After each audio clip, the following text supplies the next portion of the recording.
Hi, this is Donna. Thank you so much for joining me today for part 2 of our colour along. So in today's video, we are starting where we left off in the last video, and we are using all of those colours over the Neocolors to create shadow and highlights. So you'll notice here that I am going in now really heavy with the colours, with the black. I'm burnishing those colours down now that I know where I want them to go. So I'll start with the black, and then as I move through this first part of the video, I add the dark purple and the lilacs, and the blues, just to start adding that depth and kind of solidifying how I want the flower to look. I hope you are all doing well. Thank you so much for those of you who have subscribed. I hope you enjoy watching the progress of this page. And I would love to know in the comments what your favourite colouring book is, who your favourite illustrator is. I know someone did say in the comments how much they liked the illustrator of this fairy tale book. Yeah, I must admit, I do too. And perhaps let me know as well what you'd like to see next. I can do another page from the fairy tales. I was thinking possibly doing the page to the left of this one. Since I've got the colours out, I could do similar colours. I could do a different page. I could go back and finish those two unfinished pages that I showed you in the last video. So lots of different options, or if you've got any other suggestions, pop them down in the comments. I'd love to know what you'd like to see or what you're colouring at the moment. So like in the last video, this will be set to silent. I will just bob in and out when I think I need to explain something or explain what I'm doing. Other than that, there'll be no music. It will just be nice and peaceful, or you have the option to play your own music at home.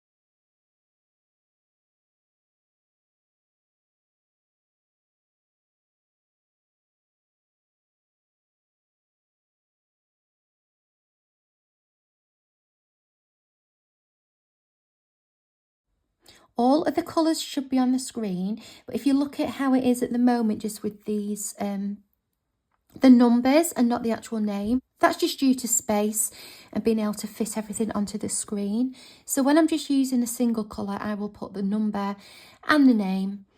But when I'm using multiple colours and flicking between them, I will just put the numbers like how it's shown at the moment on the screen.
So now I have to deal with those couple of black marks that I have got on. There's one on the petal, one on the leaf, and what I'm using is this acrylic gesso. And I'm just going to use it to dab over where those marks are. I'm using gesso rather than acrylic paint because it's a little bit thinner and I find it easier to colour over, whereas with acrylic paint being thicker, I find that the pencils can chip away a little bit at the acrylic paint, so I just prefer to use this gesso, and I just kind of pat it on, let it dry, and then just build up a little bit of colour. And in a second I'm going to go back in with some of those pencils. I'm going to finish this petal off and blend around that white gesso. And then once I've done that, I'm going to bring in my original Neocolors and blend those Neocolors over the white to try and disguise where I've kind of made that correction. So I'll do that on the petal and I'll do that on the leaf as well.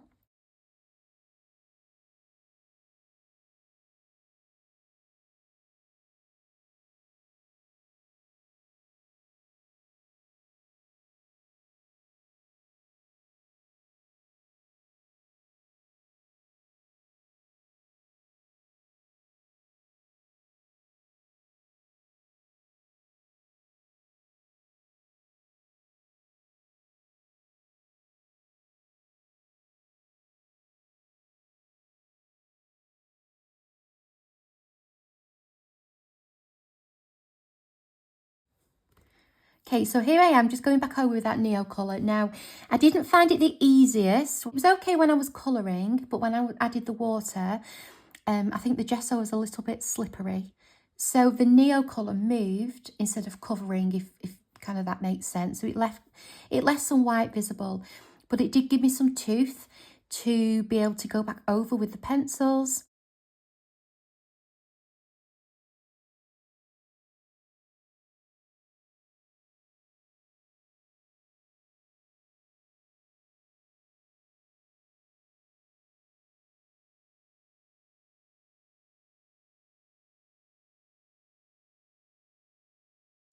But as you can see, this one worked really well. It was a bit easier to cover, and when I added the water to this, that white wasn't visible at all. So just different results really, but in the end I think the marks have been disguised pretty well. Let me know what you think.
So I'm colouring here with a colourless blender. I do normally use a blender. I don't think it was as necessary on this page because I'd used the Neocolors underneath. So where you would normally see the white tooth of the paper, I didn't because the Neocolors filled it in. So really, this step probably could have been skipped, but it did help just to smooth things over and blend things together. And also it's just kind of nice to buff out that black a little bit. I'm just using the paper to the left to kind of get the dark colours off so that I'm not kind of spreading black and dark purple all over the place.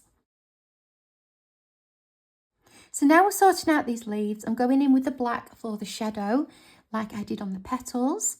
So just putting the black where the petals are sitting on top of the leaf.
Also adding it to the top and the bottom of the stem of this flower.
I'm using the same method here as I did with the petals. So where I went in with black and then that dark purple, I've got in with black and then a dark French grey. This is probably my most used colour. It's a colour I quite often use for shadows. And like I did with the petals, where I used the dark purple to blend the black out, here I'm using the French grey to blend the black out. So that's a bit of a tongue twister. But I do that on all the petals.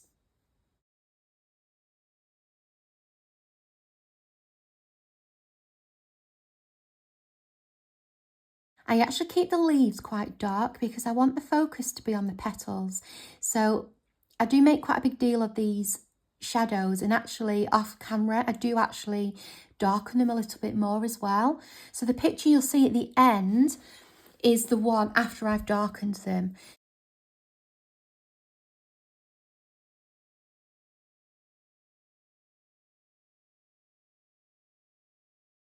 I will try and put up a picture of the inspiration page that I showed you in the last video.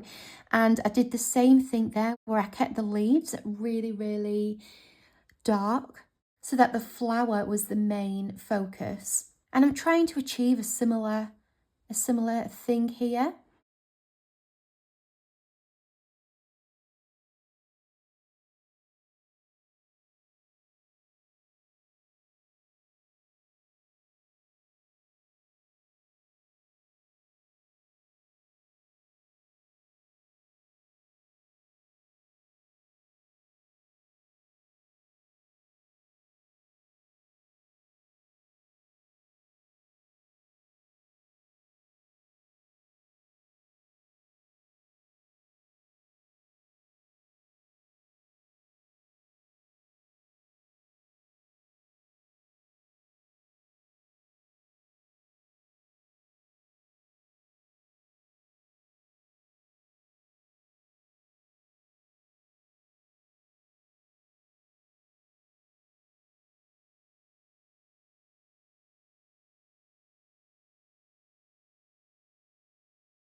So this moss green colour would be where I use the lighter purple, not the lilac, but like the mid purple.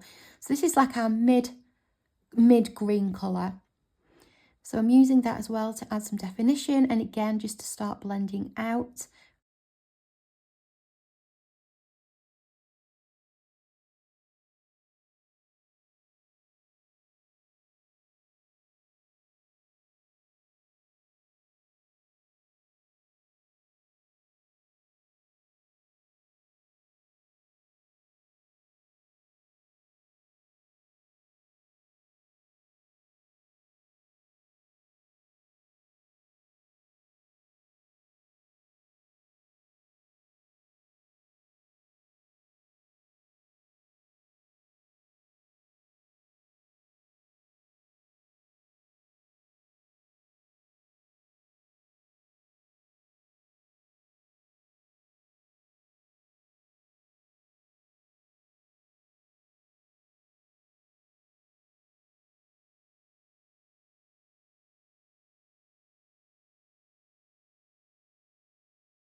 And then I'm adding our lightest colour here. This is Ginger Root.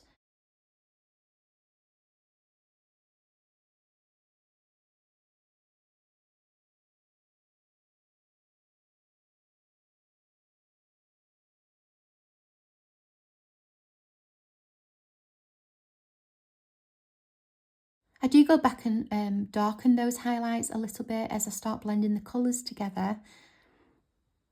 You can see here I'm blending that darker green back into the highlight.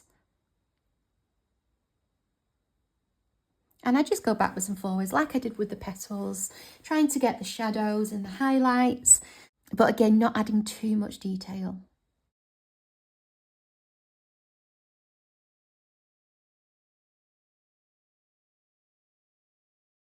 I do come back to the leaves towards the end of the video just to put some detailing on these veins. So I do come back and finish those off.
Okay, so I was explaining in my last video that like a big contrast between the lights and the darks. One way I do this is to use some white gesso or white acrylic paint could be used. And I just smudge some over the top of where I want my highlights to be. I do start off here quite light. As it starts to dry, I'll go back, I'll put more on, I'll lighten it up. And I think the best approach to doing this is to just go for it and not worry about putting too much on. Gesso will soak up some of the colour. So the colour that you've put on already isn't completely lost. And you can always go back and add colour over the top and find a little bit more definition once you've added the paint. But I do find this worthwhile, I find it beneficial. You can just see there with that white paint, it does make the highlight pop a little bit. So there where it says W and N Gesso, that's the Windsor and Newton Gesso that I showed you on the screen earlier.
So here I've skipped forward a little bit so that you can see what it starts to look like once I start layering the gesso up. So you can see I'm doing kind of this flicking motion to give some definition to the petals and some shape. And this will just fade out into the colour. My hand is in the way there, I'm sorry. It's not the best angle. But hopefully you'll be able to see that flicking motion that I'm doing. And looking at it now on the screen, it makes the end of those petals so bright and almost gives it that kind of fairy tale look. I'm just flicking that paint into the petals and into the colour. And don't be scared. If you think you've got too much on, just do what I do and dab it off. Dab it off with your finger.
For example, on this one here, I've put far too much on. So all I do is get my nail and just scrape my nail, scrape some of it off.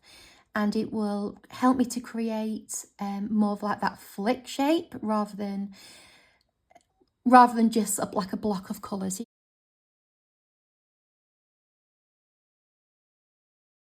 Now on these petals that I'm pointing at, I did these off camera and I just wanted to show how I went about doing them. So you can see they've got like longer stripes on them. And the reason I do that is to help give the petal its shape. So I'm going to show you on this bottom petal. And what I do is look at the shape of the petal and flick longer, almost like it's dripping paint. And I'll flick it to mimic the shape of the petal. And that's just something I like to do. So I thought I would show you my method for doing that.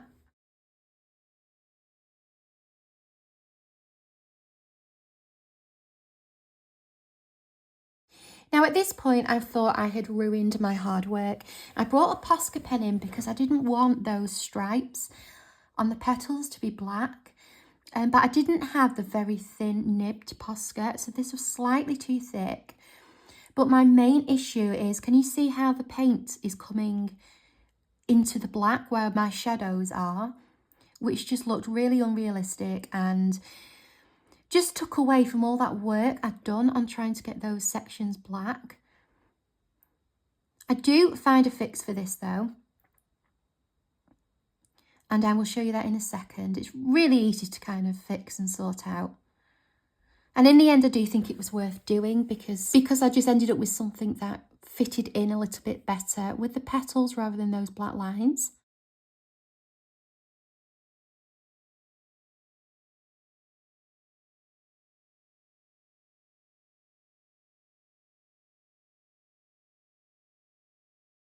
So then switch to this lighter colour just on the edges, and on some of the lines I go over the purple, and on other lines I go next to it to almost cause a bit of a drop shadow.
Okay, so this is my solution to fixing it, and it's really easy, and it's simply colouring back over it. You can colour back over the Poscas. I just go back over with the black and blend it up, and then the darker purple and blend that up. And that fixed that problem there for me. I do also, I don't show this on video, but I do also go back over those lines with the dark purple just very, very lightly, just to darken them up a little bit so they're not quite as obvious, but so the lines still look part of the flower. That's what I was aiming for. You'll have to let me know if you think I've been successful with that. I do to a point, but I think I need to do one last video in this, just doing finishing touches and thinking about what I want to do in the background, and obviously sorting out those bubbles coming out of the flower. So we'll know at that point how successful I've been, because I think that will be the last video. I think this page will be finished by then.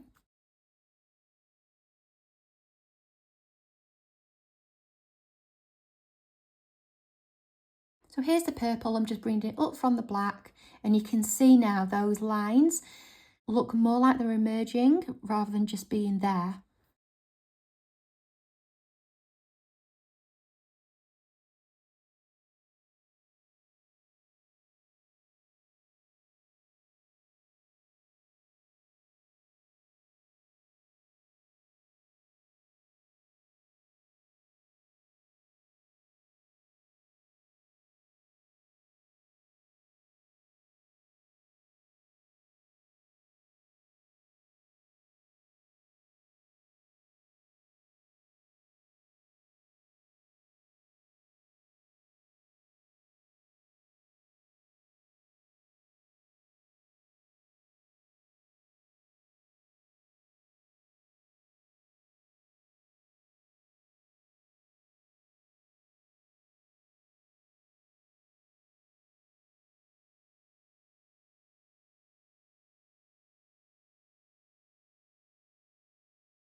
And just going back in now, I'm finishing off those petals. So I'm going down the vein, down the middle. I'm also going on the veins that are already there, and I'm actually adding in extra lines to make it a little bit more realistic looking rather than like a cartoony illustrated leaf. So I'm just putting some extra lines in there.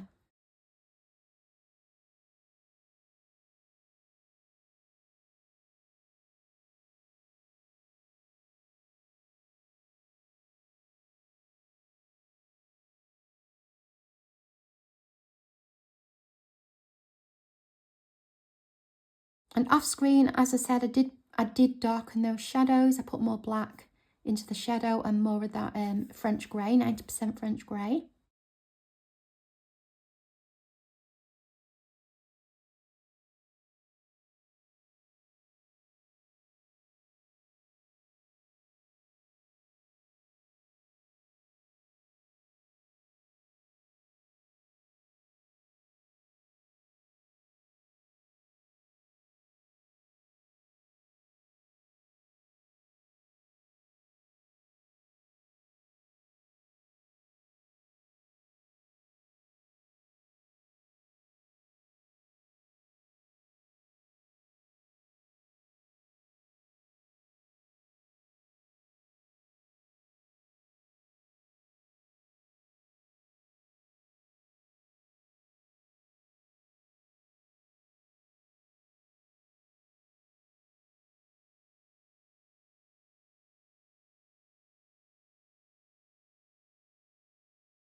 And this is how the page is looking now at the end of this session.